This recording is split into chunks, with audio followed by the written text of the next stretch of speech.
Bene, dottor Buraso, abbiamo questa partecipazione molto importante di Ascotrade e Gruppo ERA nella realizzazione del nostro diario scolastico 2023-2024. Voi collaborate con la Voce di Rovigo ormai da 3 anni. Qual è lo scopo del vostro intervento e anche il messaggio che volete lanciare alle nuove generazioni?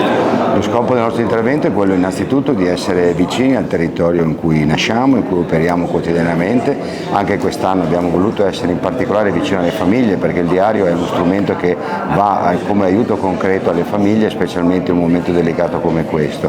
Il messaggio poi che in generale vogliamo trasmettere è quello sempre di avere un'attenzione ad un uso consapevole delle risorse, in particolare ad un uso consapevole delle energie in ottica di transizione energetica e transizione ecologica. Grazie. Dottor Dagiao, la Banca della Marca è presente con il diario scolastico 2023-2024, è un momento difficile per le famiglie, di crisi economica per le famiglie, e c'è anche il caro scuola. Può essere uno strumento questo di aiuto? Certamente, allora stiamo vivendo un momento di particolare difficoltà, sicuramente questo intervento che abbiamo fatto assieme ad altri partner è sicuramente un segno.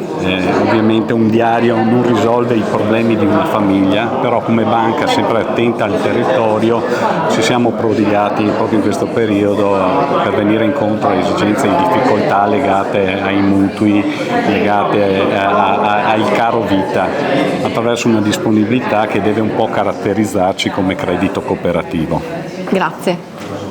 Dottor Florian, questo diario scolastico Fantastico Veneto tra salute, natura e cultura vuole anche lanciare un messaggio didattico alle nuove generazioni. La vostra azienda che messaggio vuole lanciare?